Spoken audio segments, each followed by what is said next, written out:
Spoilers. It's 2018, Uh-huh. and I'm a little upset.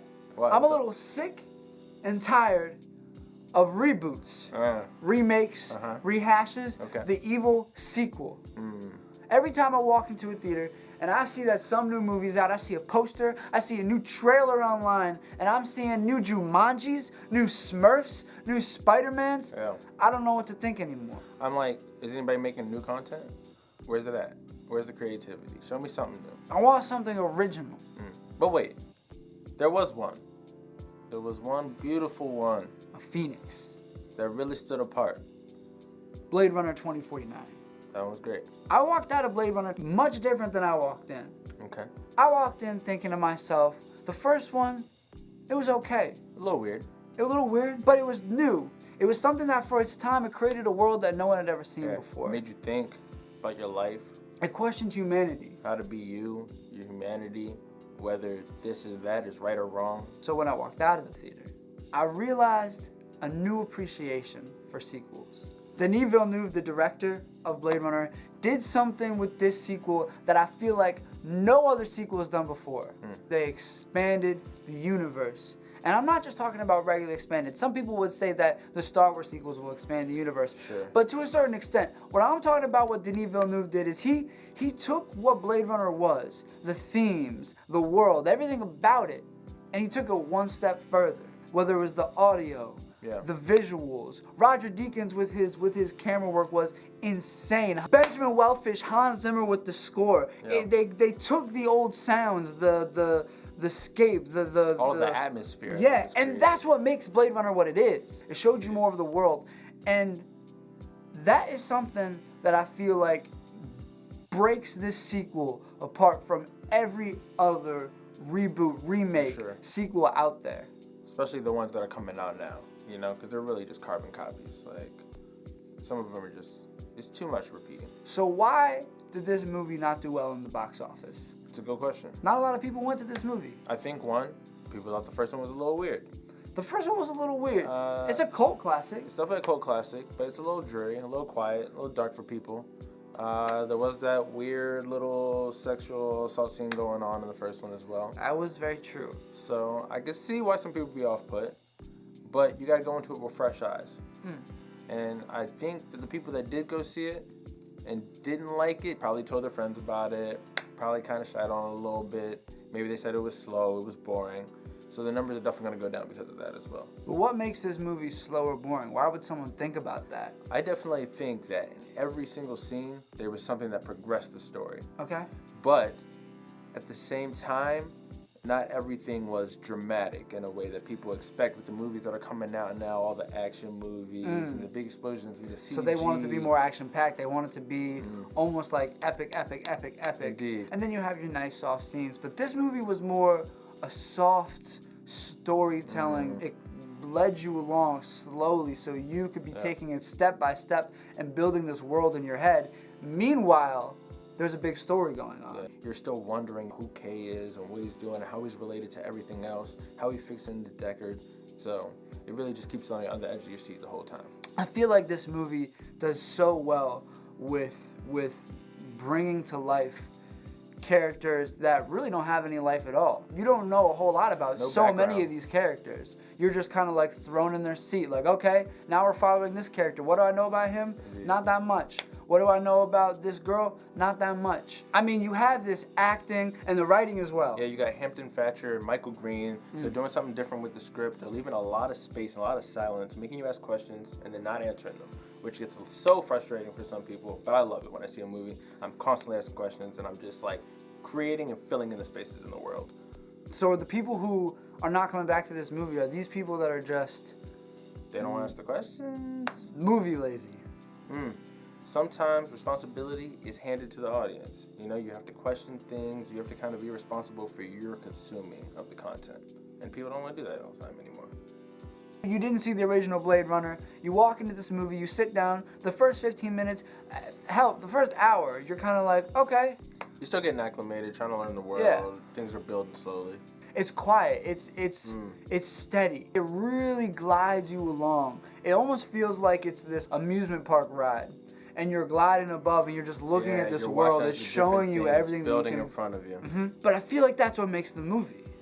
I feel like that's what creates this Blade Runner thing. Is it is a movie about atmosphere, about landscape. It's a bunch of different puzzle pieces coming together to create this giant picture for you. The movie is in the details. It's in what they don't say and just what they show. Watching the characters' faces when they experience different things. That goes back to the whole what's human, what's not human, and making you ask those questions again. But you ask those questions because you recognize yourself in different characters and you're just watching the way that they experience things. Do you think that Deckard's a human or a replicant? It's always difficult to answer that one. I think he's human. Really? I don't know why they would make it so that replicants could have children. I think he's a replicant. And that was his design purpose all along? Right. I think his design purpose was to meet her. But how can they guarantee that? I don't think the They programmed it. They programmed their meeting. Also, the replicants have their implanted memories. That's true. And his is the unicorn dream that he has. He always dreams about that unicorn. Why is he dreaming about that unicorn? And then he gives. But how do you know and that then he dreaming gives about the him. unicorn He gives will him the lead unicorn him at to the her? end. You're right. That's like a million narrow coincidences coming down. It could be. It could be. But that's like luck. And that's the beauty of this kind of movie, is it has those unanswered questions and it allows people to communicate it, to talk about it. Yeah. And those are why I think this movie is so perfect. And it even lets you ask the bigger question, replicant or not, does it matter? He still felt how he felt, he still loved who he loved, he still lived this life and fought for what he fought for. And that's exactly what he said when he said to the dog, is it real or fake? He looked him right at him. Yeah. He said, Ask him. Ask him. It I don't know. doesn't matter. So Inception had the same kind of idea. Did the top lander fall? Was he in a dream or not? Yeah. And Inception was a wildly successful movie. There sure. are many wildly successful movies that have that same kind of questionable, like thought-provoking ideal. Yeah. So why is this one any different? It's almost like It's a so much- futuristic nonfiction. This is one of those It is movies fiction. that, it's not like Inception where it's all about the story and the characters. This is a movie solely about where it takes place, solely about the setting, solely about what is going on in this time and place. It's about the ideas. Yeah. It's about people, but not a person. You know, at the end of the day, Kay turns out to be a decoy anyway. So what's the point? You know, and that's the whole great part about the movie, is it is like, so like our main character he's there, he did his job, and that's it. That's it. There's no and that's it for happy him. ending for him. He's not the guy's son like he thought he was. He's not the twin, although I kind of still think of them as twins almost. I feel you. But at the end of the day, she gets to meet her dad. They go off and do whatever they do, and he's just a replicant that got his job done. That's all it is. Another guy, and to a lot of people, this is just another movie. But in my heart, this is something special. And I feel like it'll be that way in a lot of people. I think it'll grow with popularity time. Some things are like a fine wine, indeed. And so you just gotta let it simmer and smell the aroma. And once society kind of catches on, they'll see the genius of it, I think. They'll see why it's relevant and what it questions. And they'll be ready to ask those questions. Some people aren't ready yet. Do you think that this is a reality that is more accurate or more fictional? I think definitely still more fictional. In 2049, will we really have flying cars, stuff like that? Like, I don't know. But Self-driving cars, you know? Self-driving cars. I mean, the last Blade Runner took place in 2019. And it's 2018. And it don't look nothing like 2019 did. So I'm thinking the same thing's going to happen with 2049, 2048, whatever. But the reality of ethics changing, regardless of the scenario, is always accurate. And we always have to adapt as people. 2049 is long. It's solemn. It's gray. It's, I'd even say slow at some points. Some points. It's a movie that takes its time. For sure. But 2049 is a movie that uses every frame wisely. It lets the silence speak. It's a movie that uses the quiet and softer moments to make the loud and bigger moments even better. It's a movie that takes these dark and desaturated colors to make it, when it's bright and big, that much more powerful. This is a movie that uses every single inner working and element that it has to make it something greater than it already was. Indeed. And that's why I think it's better than the first one. So why in the world did this movie do not that well? I don't know. I don't think we'll ever know, and I think it might start to do better over time. But at the end of the day, people are gonna like what they're gonna like. They're not gonna like what they don't like. They're not gonna question what they don't want to work for, and that's on them. Everybody's a different type of consumer. Everybody's a different type of digester. But I hope that people will give it another chance as it comes out. I guess it's already out on Blu-ray and all that now, so people can definitely snag that now that they don't have to see it in the theaters or whatever it may have you, and see if they like it, and they can rethink about it, and hopefully, you know, it's more digestible over time. I think it's already a cult classic like the original was. For sure. They I have a think certain the people, following coming in. They're already there. They already love it. I haven't seen that many people who loved the original That don't like the second one. Yeah, it's just... It world built so well, and then even to have the 3 mini episodes in between to really build the world, to show the transition between the two and make a proper sequel out of it. Most of the new copycats, the sequels, they leave so much space and stuff unanswered, but to no building end. It's just, we're just jumping into the next one, more action, more action. So to have that whole world built up for you, and now all you have to do is meet the new characters and then enjoy their feelings, that's pretty dope. What would you rate this movie? I wouldn't rate it. I can't tell you what it is out of 5 stars, out of 10. Some people just aren't going to like it, some people will. But I will tell you whether or not I think it's a classic.